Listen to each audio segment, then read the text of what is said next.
Started. Hey, folks, John Kelly. Welcome back, law enforcement life coach with your Sometimes Heroes Need Help podcast. Sitting down with Melissa Kaiser, and I said it right. Yeah, man. So when you think Melissa Kaiser, you go, I don't know Melissa Kaiser.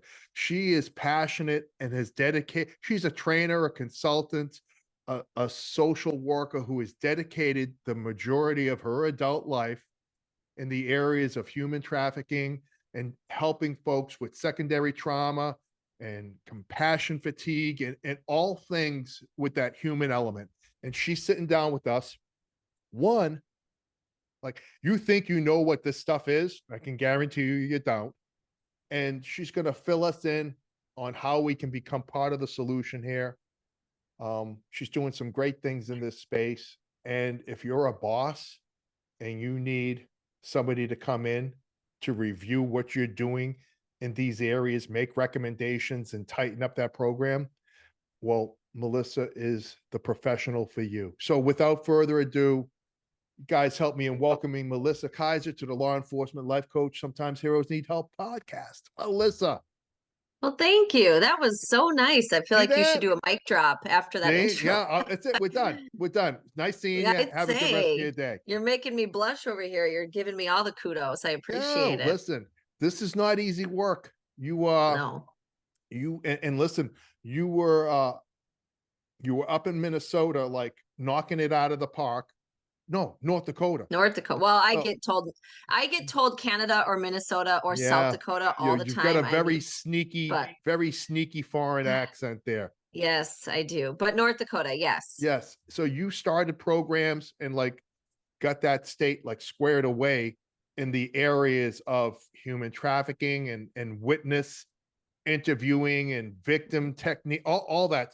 So like before we get into all that, like the little acorn, how did the little acorn become the mighty oak here? Like, how did you start off and how did this become your passion of all the things that you could do, right? Mm-hmm. I mean, start us off real quick on like how you came to be Melissa doing this kind of work. Oh, loaded question. Well, yes. If we go way back, I in high school, I read a book called A Child Called It by Dave Pelzer. Okay. And it talked about his abuse growing up. So the short story is I read this book in like 2 days, and I wasn't a big reader in high school, and I was like obsessed. And my mom would always say to me, like, you would be a great social worker. And I never really knew what that meant. And so it was kind of the combination of that book and being like, Mom, I'm obsessed with this book. She's like, exactly. I keep saying you'd be a great social worker, and so that's kind of where the whole helping others thing came into play. I loved listening to people. I was always fascinated by things like addiction and just kind of the darker side of life. But that's where I always wanted to be in terms of helping. Right. So out of social work. So can I cut you off and ask a real nosy question? Yeah.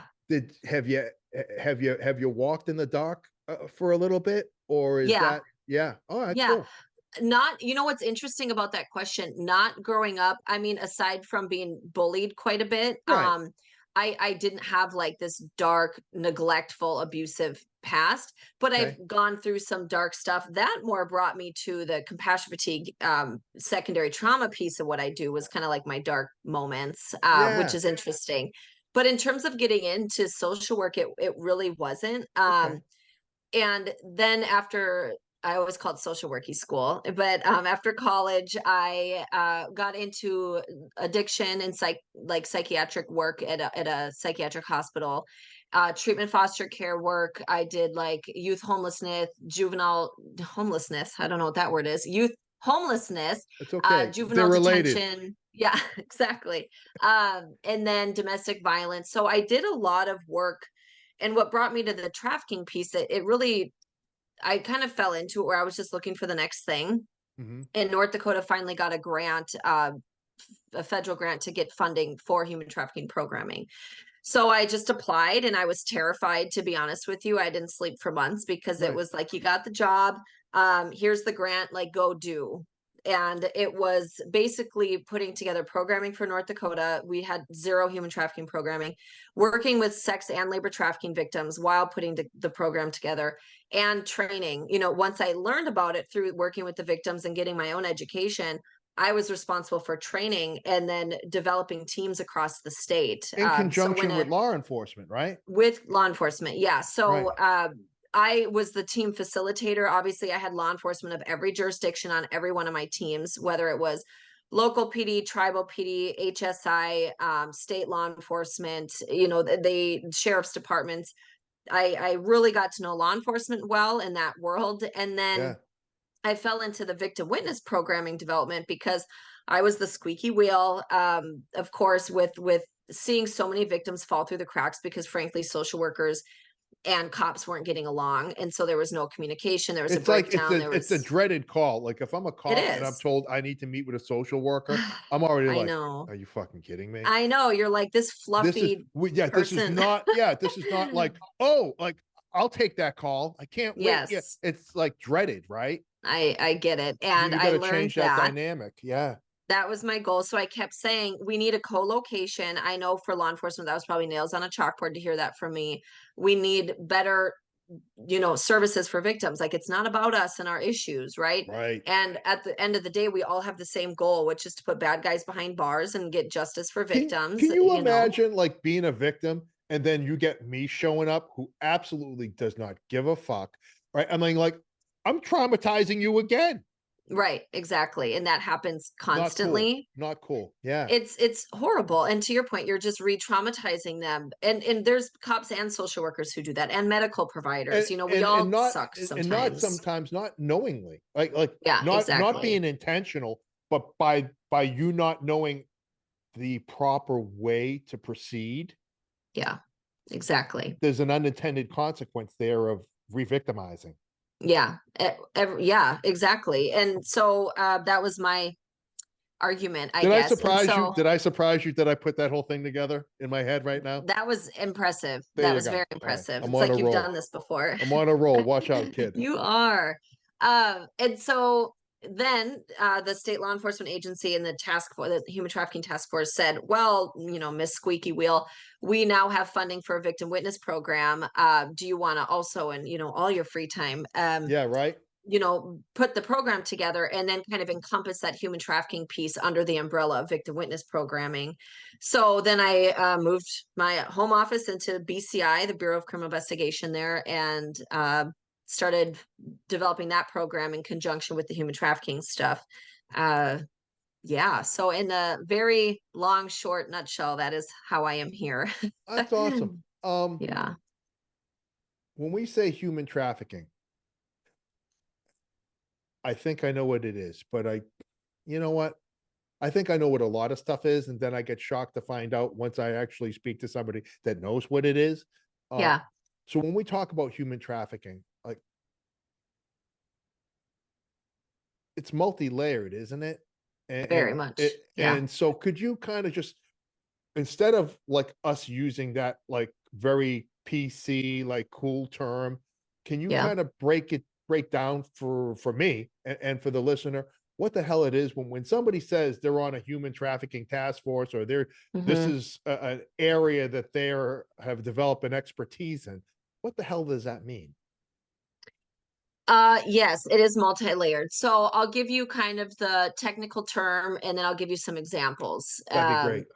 So technically, when you talk about human trafficking, there you have the process, the means, and the end. And so the process being someone was, controlled, harbored, what have you, right? There's a process of how they're trafficked Like by, I see movies of like people getting oh, snatched from their parents and thrown into a shipping container. Like, is that remove real? that. Remove that from your mind Okay. forever and Okay. crumple it and burn it. It was in a couple movies I saw. Um, oh yeah, there's more than a few for sure. So you take kind of the process, then the means is by force, fraud, or coercion. So they're forced, they're tricked or coerced into something.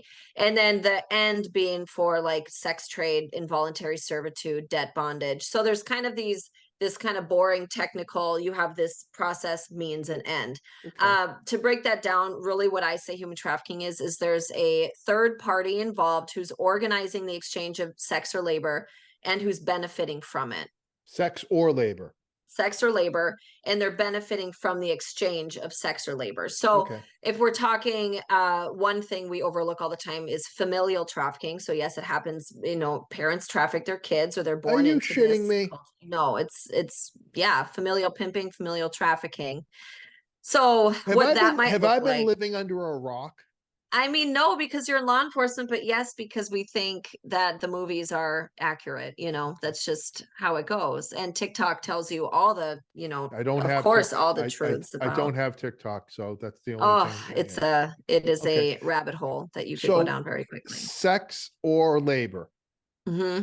And is there an age range primarily, or how does that factor in? No, I mean, here's the thing with age.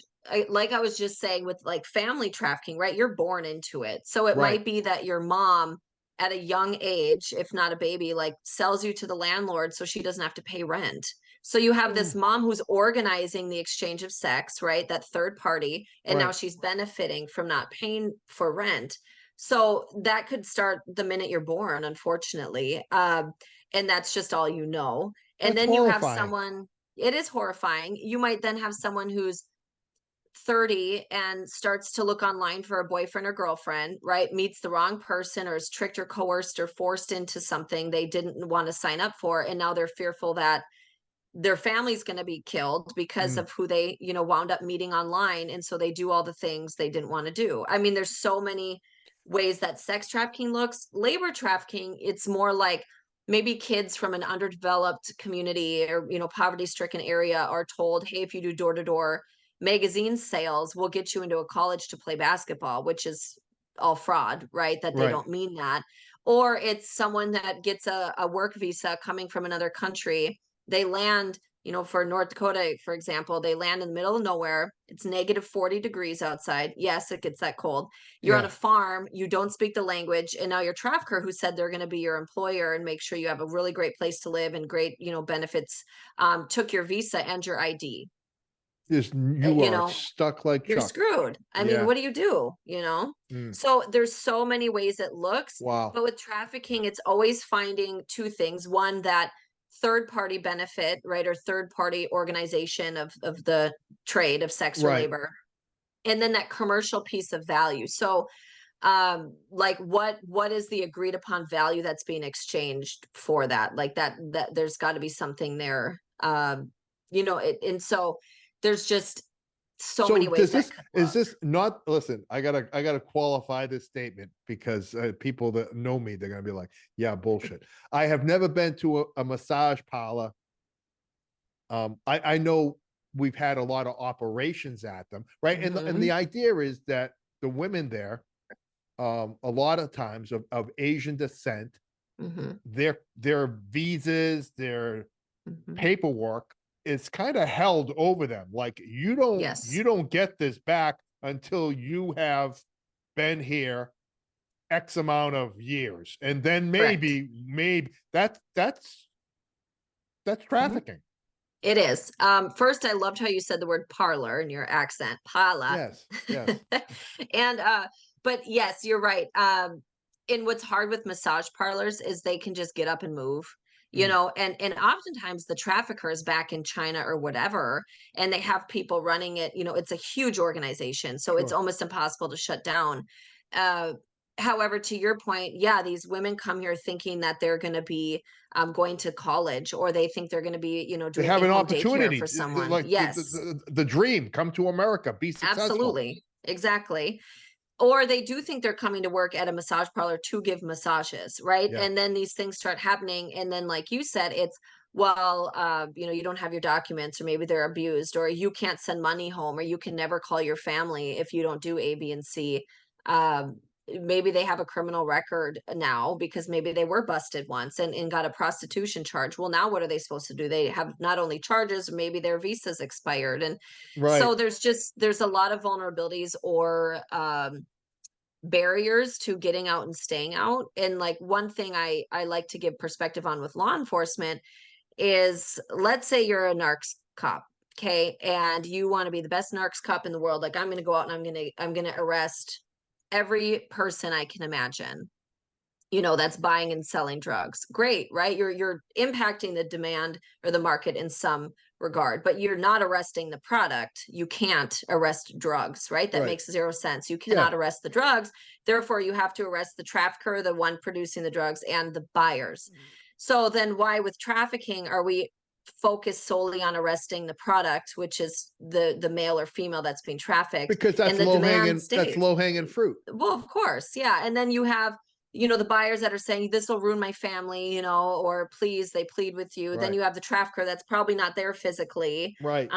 or what have you. And so we're focused a lot on arresting the product in that scenario versus, doing something about the market or the demand. Right. Like you said, that low hanging fruit, and sometimes we don't know what to do.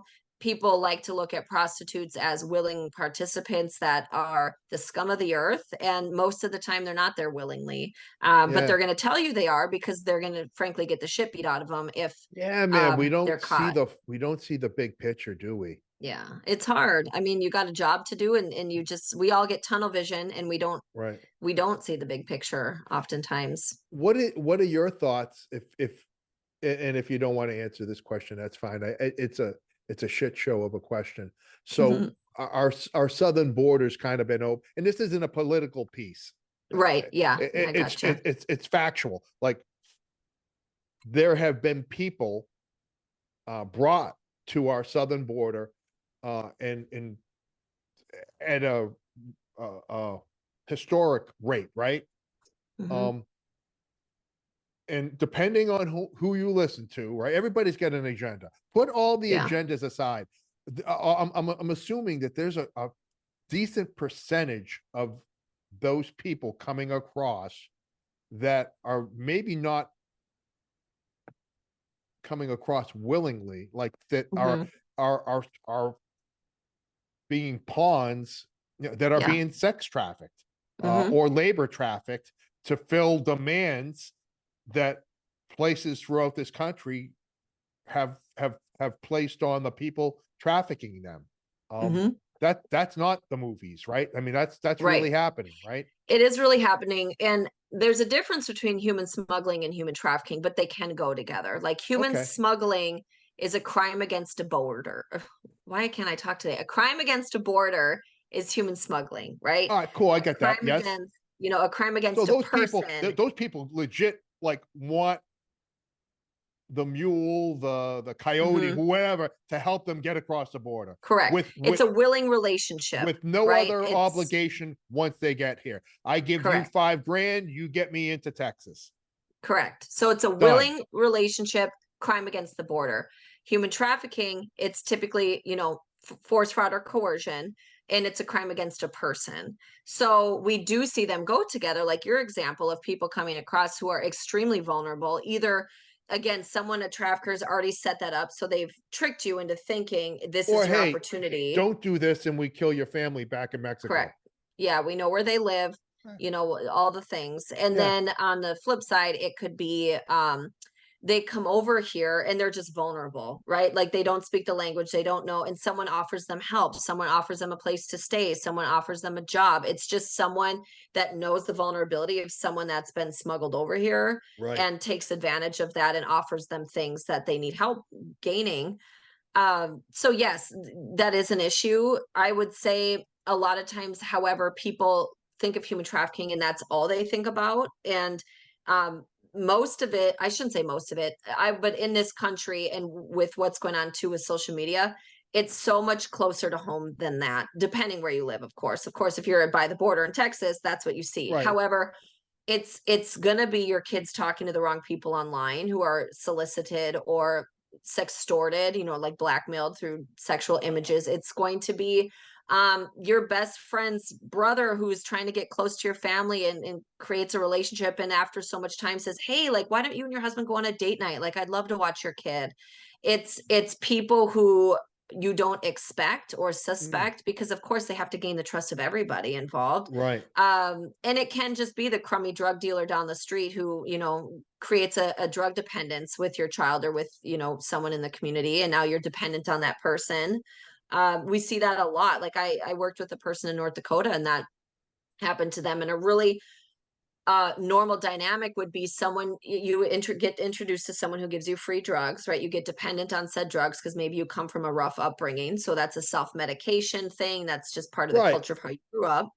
And this person then said, hey, I need my heroin hit, and he's like, yeah, I'm at this hotel, come meet me. She meets him, he sets up a fake like beat up and robbery against himself, that's not unusual, and then says, oh my gosh, like I don't know what to do, I need this money to pay for my, to get my next order of drugs, and what do I do? And then, hey, by the way, you just happened to show up, I've given you all this free heroin, like you got to do me a solid here. And then lo and behold, there's a John or a date or a trick or a sex buyer in the room next door. Oh, by the way, I do have a tiny bit of heroin left, gives her a bump, she goes and sleeps with that person, and now there's how it starts, right? So it could, a lot of times it looks like that. It's the social media stuff, it's the rescuer pimp, I call it, someone who maybe picks up your kid after school and says, hey, I can drive you to and from school, or I can bum you a cigarette, or I've got this party where I could give you free booze. It's these people who want relationships with others Mm. that are more suspecting that you're going to see that more of than worrying about someone being abducted in the Walmart parking lot, or being thrown in the back of a van with a bunch of people and All right. locked in a basement. So the threat. So if I'm hearing you correctly, and I believe I am, there are all a myriad of threats out there, but Yes. statistically, the threat comes from somebody maybe not in your circle, but a hell of a lot closer to you than you would ever suspect. Mm-hmm. Yeah, or your kids. It's someone maybe that they talk to on their video game system, Right. every day. And what after so much time, maybe your kid accidentally gives them their address or adds them on Snapchat and Hey, has let's their go meet at GPS on. GameStop. Mm-hmm. I'll buy. Hey, I came into some extra money. I'll buy you that Yes, game, and I'll have that game, and then we can play together online. And exactly. Yeah. Mm-hmm. So some that's the fucking first. devious It's motherfuckers terrible. out there. Yeah. Yeah, I think it's the word. I think it's worse than murder, because I mean, it's all horrible, right? But Right. you're literally reselling a human over and over and over again, most of the time physically abusing them, if not sexually abusing them, and watching. I mean, some of these stories I could tell you, I mean, it's horrific the amount of people that rape one person a day, or someone that forces you, labor against your will for 15 hours a day when you're already injured, and then beats the crap out of you, and then barely feeds you, and then sends you into an apartment where there's, feces all over and Right. mold. I mean, I just think there's nothing worse than these people. I just Right. can't imagine anybody worse. Right. No. And so this, like, North Dakota doesn't have the market on this. Is in every state in the Mhm. in the country. Yeah, it's very prevalent. I mean, in general, even in North Dakota, when Backpage was still a thing, there would be easily over Back 100,000 page. ads posted a year. All right. All right. Listen, help me out. I'm Oh, 50. I'm sorry. I'm Yes, let me back up. 57. So like Like what is that? Like the yeah, sorry. help So wanted ads? yeah, so think of Craigslist. Are you Okay. more familiar with All right. Craigslist? Thank you for Yes. listen. Come on. So You see the it was gray like, hair, kid. You see the thinning in the gray hair. I've got well, some I know, mileage. but I've got some yeah, mileage. but All right. you're in the know. You talk to many people. I Oh, figured I you knew know. all the things. Back But page. it's Sounds like a place I need to stay away from. yes, well, it's shut down now because of trafficking. Well, there you But go. There you it go. was Good like for me. Craigslist. Okay. It was, but you could buy and sell things. Well, there was an escort section. Well, 99.9% of the escort section was people being trafficked. And then when in law enforcement and in my advocates world, when you're working with victims, you know what to look for to pick out trafficking. Sure. And so that was an easy way to spot really what was going They on. were like That's not even trying to hide it. not even trying to hide it. I mean, they use certain emojis and code words, but again, we knew, like you would Right. as a This cop is in your general, thing. you catch up You with know the what the deal times. is. Right. Yeah. Um, So I don't even know why I went down this rabbit hole, but No, that's because I asked you about, you said Backpage, and I think I gave you this look like that's so right. But so it's why like did a I even bring up Craigslist Backpage? Yeah, well, I don't even remember why. Oh, numbers. yeah. So when we were talking about like And numbers around the in North country. Yeah. Dakota, Yeah. when Backpage was still a thing, those escort ads, and we would point out like which ones were probably trafficking. I mean, there was over 100,000 a year posted on just one website in North Dakota. So you have to think about the demand. If in North Dakota there's, and what I mean by ads is people being sold for sex. So like an ad that you would put up on a website to sell your lawnmower, right? On Craigslist. So You can it's a girl. She doesn't even write the ad, right? It's a picture. correct. Maybe it's a picture of her. Maybe it's not. Hey, looking for a date tonight. Blah blah blah. Right. And we would depict, again, you would know the lingo. So on one website a year, we'd have over 100,000 ads posted. And granted, some of those are repeated ads posted. Sure. However, it just still speaks to the demand, even in North Dakota, on one website. So think about California, Florida, these states with bigger populations. And now you think of all the apps, you think, there's other websites where people are being sold all the time. That's what they're made for. So you have like the demand is so prevalent, and then just in our country alone there's 500,000 predators online every day, of child predators.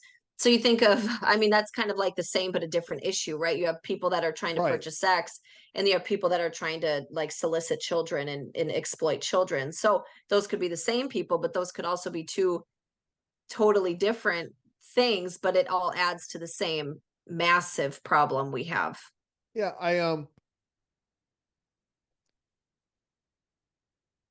So, and again, I'm a little naive in this area. I've been with Mrs. Kelly for over 30 years. So, Well, that's wonderful. Congrats. well, despite my best efforts to destroy that marriage, she wouldn't let it happen. So, yeah, Well, she's a good woman. she's a great woman. I've got some. Mhm. I got to put a qualifier out there. So, is there any such thing as like a, because historically, I'm going back. Remember, I'm kind of like a little a young dinosaur. Um, we would consider gambling and prostitution Mhm. historically. Now, if I'm wrong, smack me. A victimless crime, Mhm. right? Right. Right. That because it's just sex. It's Mhm. just gambling. Gambling maybe more so, right? But Right. prostitution would get batched together with, you do drugs, victimless crime. You just hurt Mhm. yourself. Mhm. Gambling, it's a victimless crime. Sex, you want to go with a prostitute, that's your business. Two Mhm. consenting adults, right? I mean, that's the Archie Mhm. Bunker, old school. But like from what you're telling me, especially when we start talking like that might not just be a high paid call girl. That could more likely than not be Mhm. somebody that's not in this of their own free will. Correct. Most Like of the time, not. most of the time. So you're like you are definitely being part of the problem here. Right. Absolutely. I mean, and the problem is when cops, try to interact, hey, do you need help? Can I do something for you? You're probably, frankly, just going to be told to fuck off. And that's not because they don't need your help. That's because, unfortunately, people in our professions purchase sex, right? And are part of the problem. So they don't trust us. Right. Um, Second, they've been arrested for prostitution before or shamed or talked down to. So they want nothing to do with us. They Mm. oftentimes have a history of being involved in the system, so they don't like social workers and cops because maybe we took them from mom and dad, right? Right. Willing, Jeez. like needing to when they grew up, but they hate us for that. um they have traffickers who are telling them we're the scum of the earth, and isolating them from other perspectives using Stockholm syndrome or trauma bonds. Right. And then again, like I said Trauma earlier, the bonds. fear of what happens to them. I mean, if you say, help me, this guy's my trafficker, and the cop was like, no thanks, and then happens to say something, I mean, that's, you're putting a target on your back to get the crap beat out of you or your family or your pet. I mean, It seems it's, like and you being the person that's getting trafficked are yeah, easily replaceable. Like yes. I'll wipe you off the face of the earth. No one's Hmm. gonna even know that you're gone. Because what do we think about when we hear the word prostitute? Do people care about them? No, again, Right. it's shitty, but we look and treat them as subhuman. Yeah, we do. And They're disposable. yeah, and let me ask you a question in terms of Oh, willing and you're asking prostitution. me a I'm question. going to put you on the spot. Oh, go ahead. And you don't have to answer this if I you don't may want not. I to. may delete this whole section. I may So end this pretend podcast right now. What do you you might got? after I ask you this. What do you got, Melissa? Imagine yourself as the greeter in Walmart. Okay. Like everyone that walks in. I've come close, but go ahead. All right. Yeah. So far, this is pretty close to reality. Go ahead. Well, after this, you'll never do it. But Oh, and again, I'm not using Walmart. I just say Walmart because it's you easy. don't You're have the to be greeter at political. Walmart. It could be anywhere. Well, I'm just, putting that out there so I don't get sued or Walmart something. is a big sponsor of this show. So you're gonna So get we me in do need to trouble. burn the You're gonna get me in podcast. trouble with Walmart. No, of course not. Go Well, ahead. You're good. so you're the greeter at Walmart, and the next 10 people who walk through the door, you have to have sex with today. Is there a Then, is there a what city is this Walmart in? Because yeah, I I mean, mean, if it's in Miami, that may not be a big. That might work out for me. I don't know. All right, point taken. well, Point taken. okay. Well, let me say this. I hear Oh, your point, but you got 10 people walking in. That's a pretty big gamble that they're even the sex or gender you want to have sex with. all right. What if Thanks they? for What messing if everything they? I up. mean, if they've been. What if they have bad breath or teeth you don't Oh, like? Aren't your I type? go to aisle 7 and get mints and Right. I mouthwash. mean, Yes. there you go. So No, it's thinking that's about that. Like, yeah. what if they have weird fetishes or they're aggressive or violent? Like, it doesn't matter, and then people say, well, it's prostitutes love sex, they're addicted to sex. Well, yeah, even in that case, if that were true, wouldn't you want to have sex with someone that you're attracted to or that you get to choose? Right. And it's just thinking about when you really break down what it is to have, like, imagine having sex with 10 people, if not Oh. more a day, that you don't even find attractive and that you think people are majority of people are choosing that. It's just no. You wonder if so obviously I was a little bit of a douche and tried to make light of it initially because We all do. It's that okay. was a It's our dark, defense cynical humor. defense mechanism. It's all right. And right,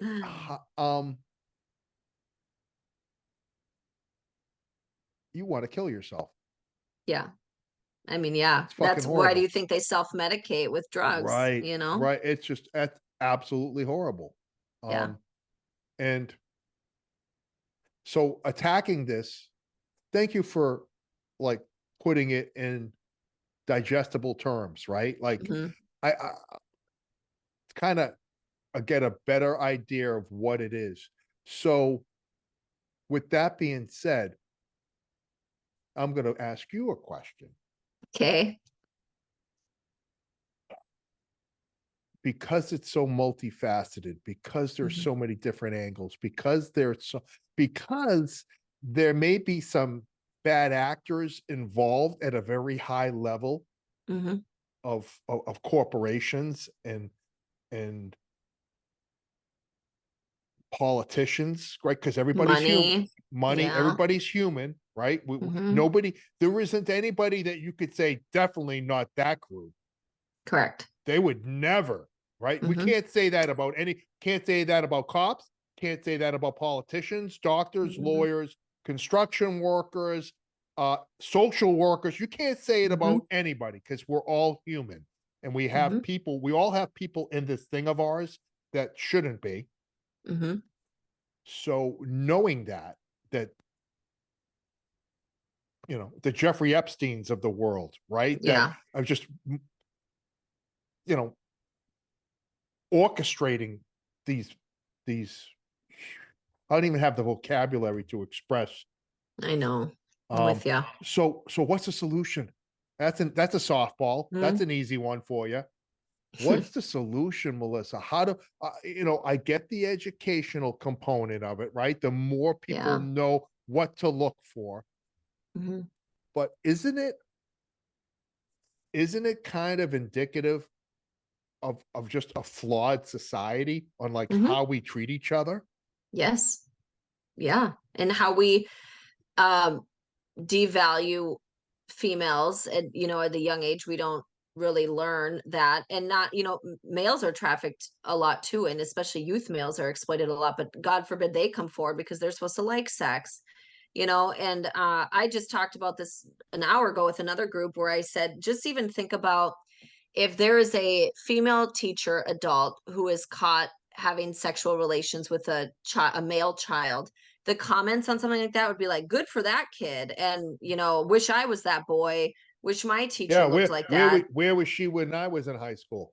Right. So now flip the script, and you've got a male teacher, an adult male teacher, and a female child, and people are like, chop his dick Well, no, off, put him in prison forever. we'll break his legs and beat him to Yeah. death with a baseball bat. Yes. I mean, Well, yeah, that's the other thing. There is an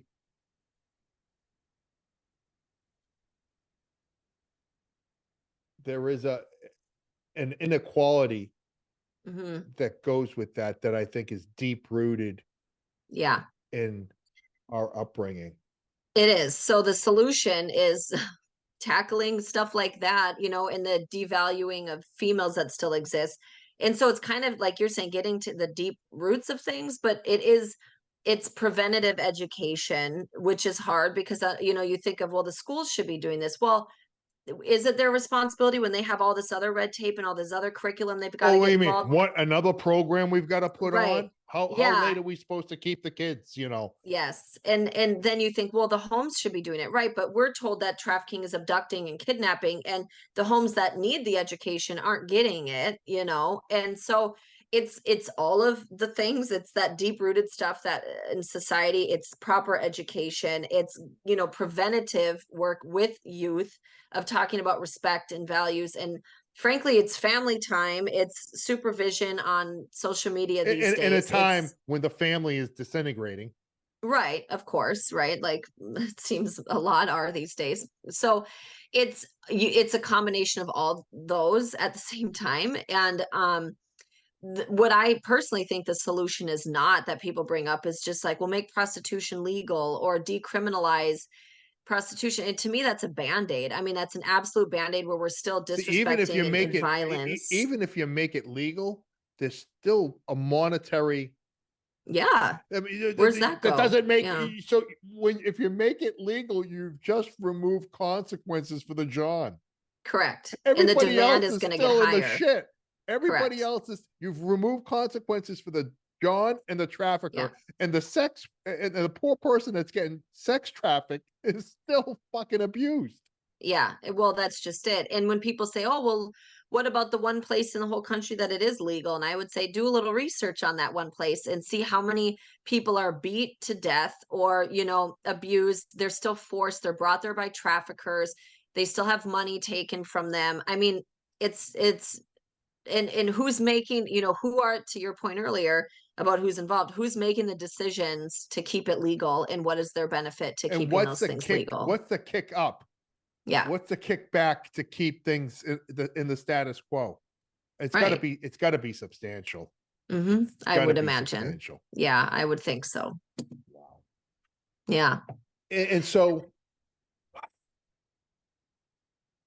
it's a lot to you know why? Can I tell you something? You know why people don't think about it a lot? I'd be curious your thoughts. It's fucking depressing. It's Very. It's actually, we're funny. Like, if you can tell me something you can tell me some really bad news, Melissa, and if I believe that I can do something about it, if I believe I can do something about it, and I can affect change, then it doesn't upset me. It's upsetting. It doesn't upset me though. It empowers me to get involved. But when you paint a picture to me about a situation that is so overwhelming and deep rooted, and its tentacles spread not in a neighborhood or between 3 and 8 in the afternoon, but 24/7, 7 days a week, from Florida to Anchorage, Alaska, and from the, from the tip of Southern California to Maine. young men and women, not only sex trafficked, but labor trafficked. And this is happening. We've got ads in newspapers. This is where they're hiding in plain sight. You just go, I don't want to hear about it anymore. I'm depressed. Yeah. I'm that's why I don't watch the news, right? I don't watch the news because it gives me a sense of I don't have control over anything. And it's so where I'm going with this is that you don't have that sense. Like you have dedicated your adult life to being part of the solution here and helping people that are in the system, helping law enforcement interact with people the right way that have been identified as victims and educating people on what this is. I,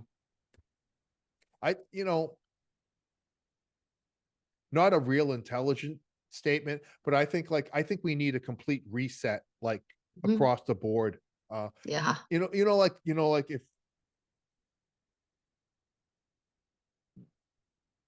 when you need help, well, like you've always heard that you need to hit bottom. Like that's when if you're ever going to get help, it happens when you hit bottom. When in the darkest of hours, that's when you'll be receptive to doing something different. I think that is true of a lot of things, societal things.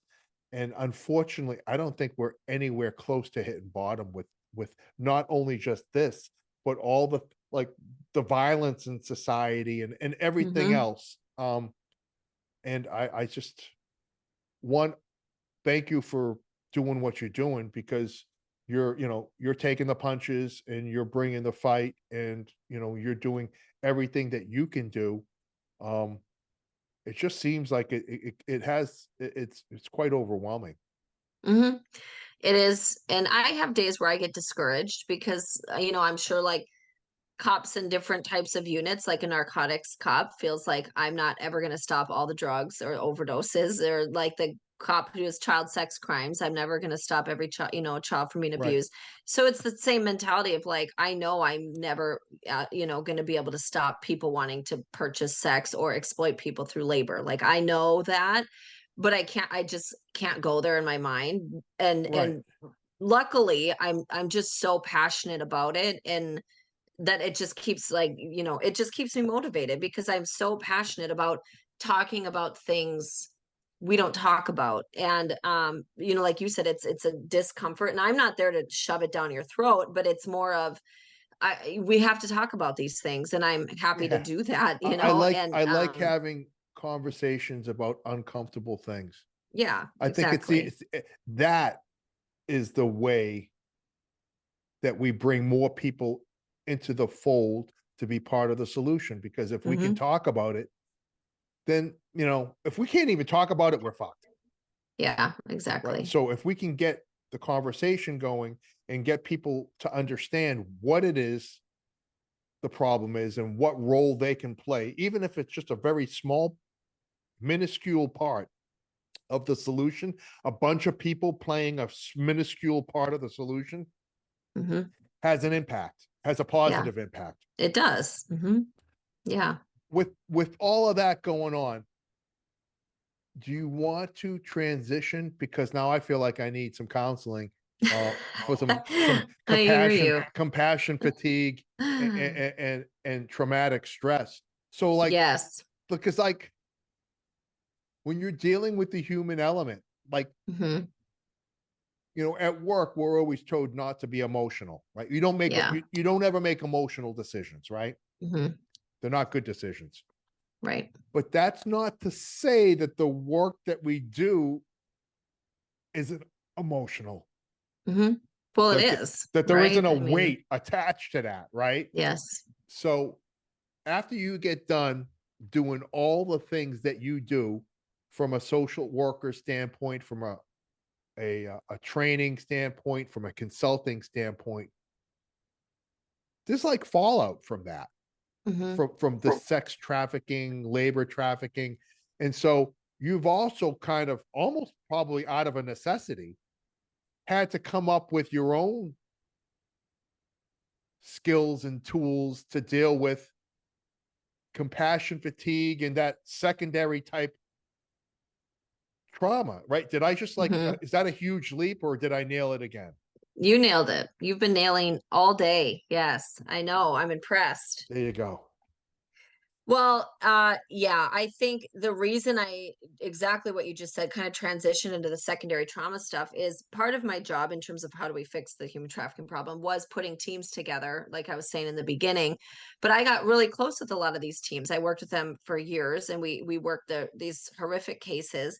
And I started seeing the work impact them in terms of maybe they were really burnt out and not treating victims well or not showing up for meetings or just started getting really cynical, but just in a way that was like Well, not not good for taking the care of work. themselves. Yeah, and their family troubles, and I too got divorced in the midst of this work, and that was really hard. Just on, I didn't trust men at all working in this field. And my best friends in the world are males. I worked in a law enforcement office, so it's not like I would walk around all day being like, "Ooh, I can't trust, agent so and so." But just in general, of like, I'm supposed to start dating again, and I think every guy's addicted to child porn. Like how do I separate that? And then seeing that How do you, that's heavy duty.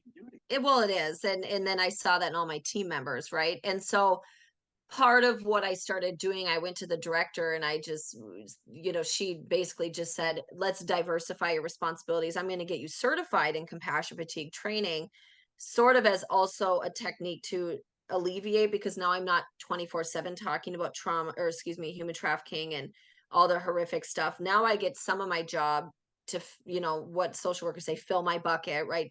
Fill me in positivity in Yeah. something that gives me a break from that, but it's still part of my duties in my job.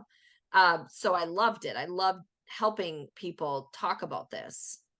So like, while you were talking, I'm thinking like all the ICAT, like child Mhm. sex porn detectives that Mhm. have to watch videos and they're dealing with these fucking scumbags. Like Mhm. at the end of the day, um, them not having the tools to be Yeah, normal again, it's got to cost relationships, marriages, it does. them being good Yeah. parents. Uh, Hmm.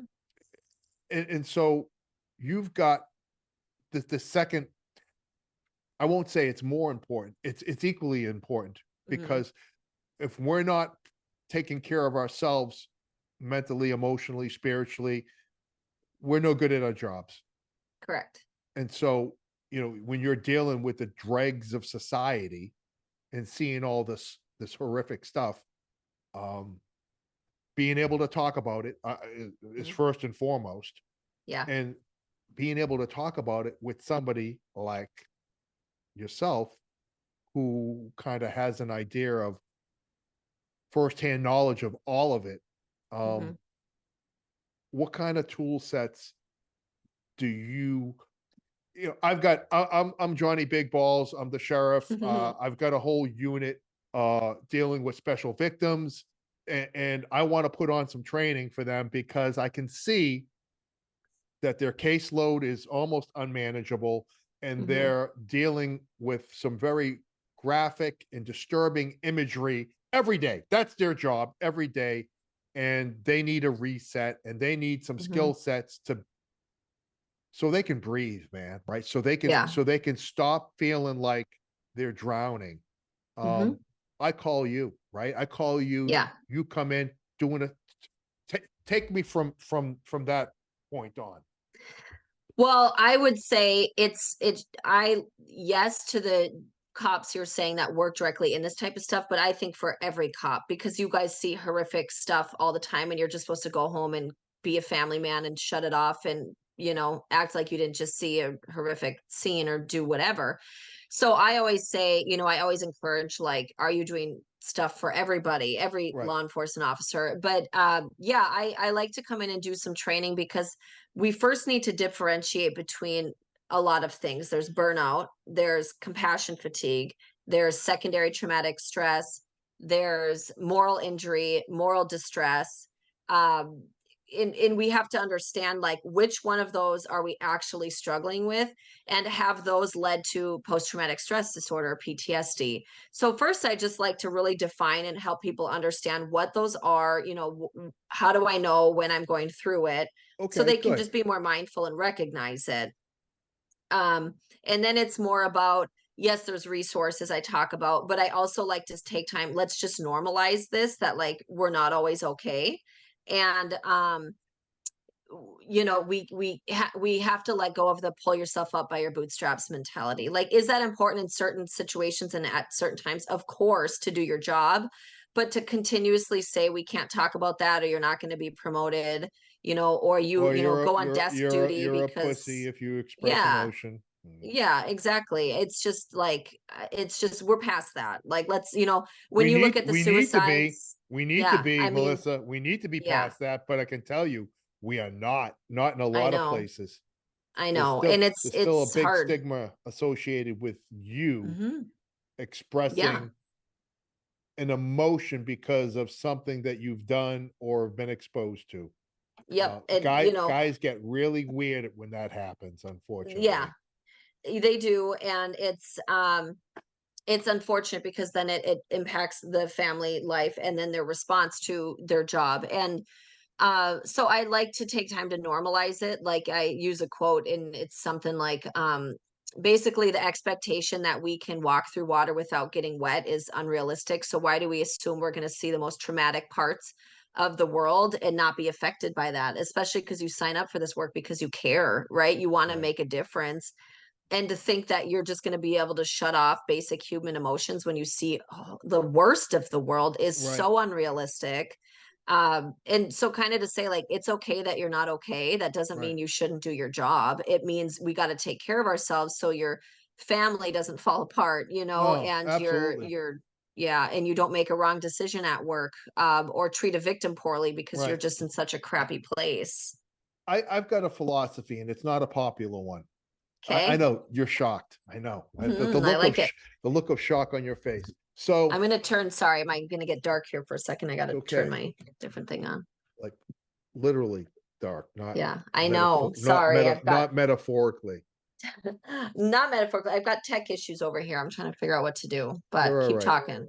Boom, there Yes. you are. So Yeah. this is my take. I'm going to give you my take on moral injury and Hmm. PTS.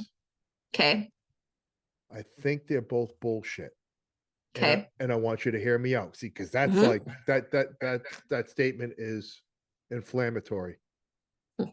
So the garbage man, right? The garbage man, Yeah. he doesn't complain that the back of the truck smells like shit. Yeah. That's his job. Hmm. When he filled out his application to be a garbage man, he knew that he was going to have to do some things that most people would be unwilling to do.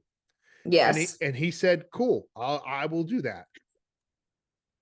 And he's also mitigates some of those things that he has to do when he gets home. He doesn't wear the clothes that he's been wearing, picking up people's shit every day. He doesn't Hmm. wear those into the house. He takes them off and he cleans himself up before he embraces or has a conversation with anybody in that home because he knows the filth that he has on him. Hmm. When we signed up, we knew we signed up to be part of the solution on people's worst days, to see them at their worst, to Hmm. do things that most people are unwilling to do. Hmm. The problem is that when we said all that and agreed to that, our agencies never provided us the training that we need Hmm. to be able to see and do those things and be okay with it. Yeah. They actually contribute to the formation of post-traumatic stress because Yeah. if we all can agree that we're going to see and do some pretty shitty things over the course of our careers, then we should proactively give each officer or deputy the tools necessary Hmm. to thrive in a really effed up environment. and we have failed them in that regard. We are now seeing the result of that failed policy Yeah. in people, my age and even younger. And so the importance of instructing people on how to maintain healthy relationships at home, how to self-care, what does it look like, instead of going drinking, go for a walk, go for a run, exercise, meditate, all these things that we could be doing. Talk with a licensed professional. We've never done that, and now we're realizing that this is what we need to do. So that's my take on the PTS. No, I get that. Where I haven't, I don't know if it's necessarily devil's advocate to your point or not. It's just a point of, I agree, like you're saying, like we clearly need to be more proactive in giving people the tools, in your profession, in mine, and in medical. I mean, in all across of it. The board. And across the board. yes, it's terrible. And I will say though, there are times where people do get all the tools, but you're not prepared for going into a scene where the murder victim looks like your kid, right? Or those things that even with all the tools, you go into a situation and it just shakes you, right? Because you're not prepared for your response to it. And then that's when you get the night terrors or the anxiety and depression, because you pictured what looked like your child being, murdered, or what. I'm just giving an example. I understand. It's a good example. Yeah. So it's like that piece of even if we're prepared and we actually get those tools, and then we experience something based on our own personal vulnerabilities that were triggered differently, we still need the tools at that point to say, okay, now you are getting flashbacks or you are getting secondary trauma. So now there's other ways and tools, like, reactively, that are equally as important. Love it. That is a great not even a counter argument, but another piece that in my simple life that I like things simple. That's where that simplicity of my argument falls apart, is that we can do all that. But like when you have like these folks in Maine had a mass casualty shooting over the last 18 hours. Maybe not something that happens every day. They have wellness programs and all this other stuff. But when they had to walk into a bowling alley and were climbing over people, I just can't fathom. Maybe that's one of those that, I definitely gonna be thinking about this one tonight, Right. Where and we then need what do we do? Right. The other one that I wanted, this whole moral injury, like the agency and the betrayal. See, this one I get hot about, because tell me. I think I'm right. And whenever I think I'm right, I get really angry. So like, we believe the lie that work is family. There can be no moral injury if I don't give you standing in my life. Like, listen, you're a sweetheart. I've loved our conversation. Fuck off. Right. I gotcha. You're a nice person, but you're not going to dictate to me how. You can't betray my trust, or because I never gave you the authority to hurt me like that. And so what ends up happening is we believe the bullshit that our agency tells us. We're family. We always have your back. Listen, I've lost my badge 3 times, right? At work. Got it back. Not once did I feel betrayed by the agency. That's their job. Their job is to come after me if I step out of bounds. You know who doesn't come after you when you step out of bounds? Like family. Family has your back always, even to the point of enabling. They have your back. Work's work. And so the only way I allow an environment to be created of some moral injury or betrayal is that I gave work the standing in my life that they should never have had in the first place. And now I feel betrayed by an organization that was never going to have my back to begin with. the relationship gets twisted early on, and you start Yes. believing the bullshit that we're one family. Yep. And then when you step out of bounds because we're in a profession where there's a propensity for you doing things that people don't like, Hmm. what did you expect? Right. Does that No, make I sense, get that that. argument? That argument absolutely makes sense for moral injury. And like I think so much of it, I was guilty of this too, even in nonprofit world. When I'm brand new, I'm green, I'm excited, and someone comes and says, "You're like our family." It's like, wow, how cool. And it does blindside you, when there's things that happen that give you a little whiplash, whether you're in the right or wrong in Right. a situation. But how about like moral injury when it comes to, let's say you have a boss who gives you direction, and um it's not something that you would have done, and maybe like a civilian was killed in the situation, like where it's that injury of like, does that make sense, kind of that example? I mean, like I was given an order and it didn't work out right, but I had Yeah, to and do like what I had to do. morally, right. I understand your example. I don't know that I can ever think of like in 30 years where I was told to do something that Hmm. either didn't sit well with me or did sit well with me. And I've certainly been on scenes where people have died as the result of somebody making a bad decision, For sure, yeah. right? But to the extent that I felt responsible, no. Right, But yeah. I could see a situation playing out where that would happen. Hmm. For sure. I mean, in your line of work, it's like the options are endless for things like that to occur. It's Right. just, No, and I so yeah, that element that I can see being a real thing. yeah. So it's just the way you experience all of these things. And it's all about perspective and experience and history, and just who you are, like the makeup of your who you are as a person, how you can handle or not these things. Like, because even for me with secondary trauma, one new thing that has happened now that I have a 9-month old is, in my I had a colleague who told me the same thing happened to her years ago, and now that when I change her diaper, I think of like cases, it's like those invasive thoughts, Oh or wow, that's crazy. if, Yeah. yeah, or if Wow. you, I don't know if you've heard her squawking or crying in the background, but like No, I she's will been not do, great. oh good, good, I will not do daycares because of my secondary trauma, and now I have this bias against trusting anybody, because of all Well, the trauma, right. so Well, I those things mean, are hard. it's not an irrational thought.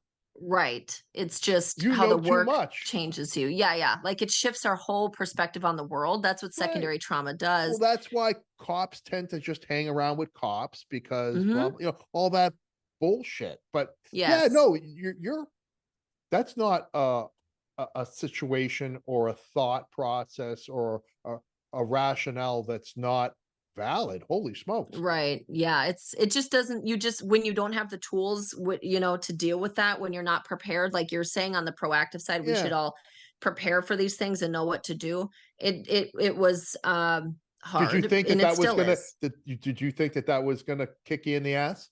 No, I knew it would be hard in some ways, of course. Like I Sure. still stay up at night on like, am I gonna let her go to prom? She gonna hate me because she won't have a cell phone until she's, all these things I stay up Right.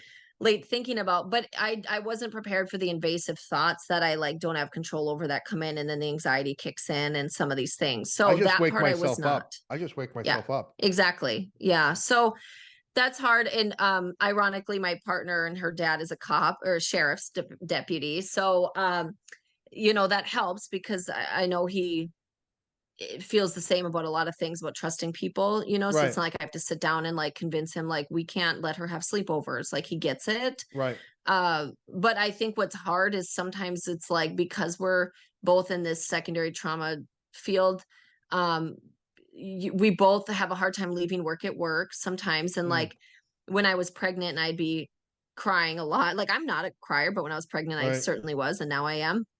And he would come home after having, 5 DV calls that day of crying women, Right. and come home and I'm crying about, Oh, God forbid we're out of another ice broad. cream, or Get your shit together, will yes. ya? And I'm like, "You're supposed to, be compassionate." And he's like, Oh "Dude, I have my, nothing left holy to give smokes. you." Oh my You know? goodness. Yeah. So we have our Oh, battles, and then on the flip side, like if, I can tell he's bringing work home and I try to say something, he'll be like, "Don't social work me," yeah, And so we nice. have we You have know what that I stuff think? I going think on. this sounds like a job for John Kelly, law enforcement life coach. This is I what I think think. you're right. I think you should come. Why don't I we do a podcast with think you're all three of crazy. us? Yeah, oh, that's And great. Yeah, you too can be our funny. therapist for an Yeah, hour. That that'll might be a good definitely throw show. some gasoline on the fire. Yeah, that's what we need to do. Well, Oh it my would, goodness. because he's not only in law enforcement, but he's from New York and he's Italian. And so he's Right. got all the fire and It's spice in him. awesome. And I'm like this I like him North Dakota already. nice. Oh, I like it's him already. He's the yeah, salt of you the would love earth. him. Could do no Yeah. wrong in my eyes. Yeah, you would Oh love my, him. So, too funny. that it helps to have someone in your home who gets it, but sometimes it Right. does add fuel to the fire, because I had another friend, he's in law enforcement, and his partner at the time, she was a nurse, and Mm, they were very same thing. toxic. They were together forever, but they would like try to one up each other's trauma of the day. Like instead of Yeah. supporting it, like she'd come home Not and the be like, way to "Oh, go I about it, right? no," like she'd be like, "God, I had a really hard day. I saw like two suicides and this and that." And he'd be like, "Well, I had to shovel bodies off the road," and they'd kind of do this. Oh yeah. Instead of empathizing, they would just try to trump each other's secondary trauma. So we have to watch it, because Yeah. we're like, that's why I was telling you last time we talked, I love Code for Couples, Cindy Doyle's Right. Cindy stuff, Doyle's because the it's best. yeah, it's a good to focus on your relationships. And she talks about something called the hypervigilance cycle that we get Right. into. And I just think it's so important too to access resources. And I know it sounds, again, really fluffy, but you got to listen to like these podcasts. You have to find the fluffy stuff that does help. And self-care, people think of it as like, oh, that's so feminine and just bubble baths and wine. It's like, no, self-care is discipline. It's like getting that sleep. It's turning off the news, like you were saying. It's Right. communicating with your family. It's eating healthy. It's like all the crap we don't want to do, but we literally have to if we want to Yeah. survive and live past retirement. Yeah. So I am the king of self-care. Haven't always been. Haven't yeah. always Well, what been. are your tips and tricks? What do you Oh my do? God. No, I listen, I am up early. Uh, I express gratitude right out of the gate. I go outside Hmm. with my bull mastiff and I look at the sky and I say a little prayer and I thank God for allowing me to wake up next to my wife and my daughter for living with us and my in-laws and my friends on the island and my friends that I've had and my sister and my nephews and that's the first words out of my mouth of thank you for allowing me this life. Wow. And then it's I just my day just gets better from there. Hmm. Exercising, yoga, um, Mrs. Kelly makes a hell of a lunch, and it's taking time to spend quality time with people that you love, and Hmm. then not neglecting your wants and needs and doing something Exactly. like Yeah. doing something. Everybody's like, you know what I'm gonna do? I am going to, and they map it out in their mind and then they don't do a damn thing. It's like Correct. it's about Yeah. taking action. You've got to just do. You And do. then Yeah. that's it. You're right, because even like I still play sports. That's kind of my burn of anger and energy Yeah. and stuff. But so many times I don't want to go like on the front. I'm like, I just want to sit and stare at the TV and do nothing. But it's always like when I just say, go do. Like last night I had basketball and tonight I have volleyball. And Quinn, my partner, he plays hockey. So we are just really good, even with the baby, to say, like, you got Right. to have your me time, go Yeah. do. And we always feel better when we come home, because 100%. you don't we neglect our hobbies when we start to get depressed and overwhelmed with work. And the things that rejuvenate us are the first things we drop, when Yeah. we're dealing with Right. secondary trauma and stuff. So it's just important to say, like, no, like you're saying, go do those things. And two, even like my best friends in the world are cops and social workers. What do you think we talk about over beers, Yeah. is freaking work. And so Yeah. even trying to do things like the first person who brings up work has to buy the next round. I mean, There that'll you hold you go. That accountable, yeah, people will So be it's very mindful of that, right? yeah. So it's just being purposeful about those things in our lives, because Absolutely. it can be so toxic if we let it continue. And it's so easy to let it continue. Especially when I think there's a study I talk about in my training where we on average have like 55,000 thoughts a day. and over 80% of them are negative. Mm. And so how easy it is to sit in our little cycle, right? And not make those positive changes or those positive thoughts. No, it has to be deliberate. You're absolutely right. Mm-hmm. You're absolutely right. That's awesome. I didn't know. You just shared so much. I didn't know you were into all that stuff. That's awesome. Oh yes. Well, right back at you. That's good stuff.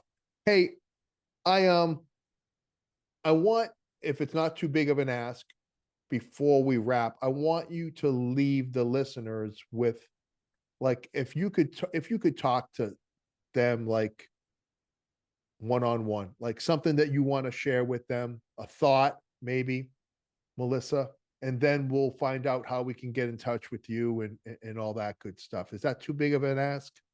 No, I just don't even know where to. Oh, there's so many things. I mean, I think if we're talking human trafficking, it's just the thought of, be open-minded, and as obvious as it sounds, respect and kindness goes such a long way in those situations. I mean, the amount of times that victims come to me and say, I remember this cop, he was the only person who ever asked if I was okay because they looked like a quote unquote prostitute. I mean, respect and kindness. Just remember that when you think the scum of the earth is this, girl or guy who's selling themselves, is Right. I can tell you they remember those moments, even if they tell you to fuck off at the time. They're Yeah. thinking you're making a difference. And then with the secondary trauma, it's just find a way to not be scared to talk about your feelings. Whatever Being that is. If vulnerable, it's journaling, yeah. If it's calling your EAP therapist through work and finally just saying, screw it, I got to do it. Finding a separate one that you are more comfortable using, talking to your partners. I mean, just find a way to get your honest thoughts and feelings out, whatever that looks like for you. That's awesome. I think that's some great advice. Now, Phew, that was a lot of pressure. People just take it now. Now they just need to take that advice, right? Yes. That's awesome. Hey, so how do we connect with you? How do we follow you? How do we, I'm gonna put all your information in the show notes, but like, if somebody's listening now, you got a website you want to put out or something like that, so we can put that out on the air. And then, like I said, I'll put everything else in the show notes. Yeah, I appreciate it. I mean, website is kind of long and lame, so that can be in the notes. But I love, people reach out to me on LinkedIn a lot, just under Melissa Kaiser. And then through there, I also have a blog if you're into like self-development, if you just want to learn about things that make your day a little better. My reads are like 30, oh my gosh, 3 minutes long. I try to make them short. So that's swsecrets.net. It's like social work secrets, but swsecrets.net if you just want some feel good stuff. Okay. And then email Mel Kai, it's half my first name, half my last. So MELKAI consulting@gmail.com is the best way. Great. And I'll put all that other information in the show notes. Melissa Kaiser, you've been awesome. I really appreciate right back at you. Ya. Yeah, I appreciate you taking the time. And I'm looking forward to doing this again. Me too. I thank you for having me on and listening to me ramble for the last hour. No, it's my pleasure. We'll talk soon. Okay, thank you. And that is that, kid.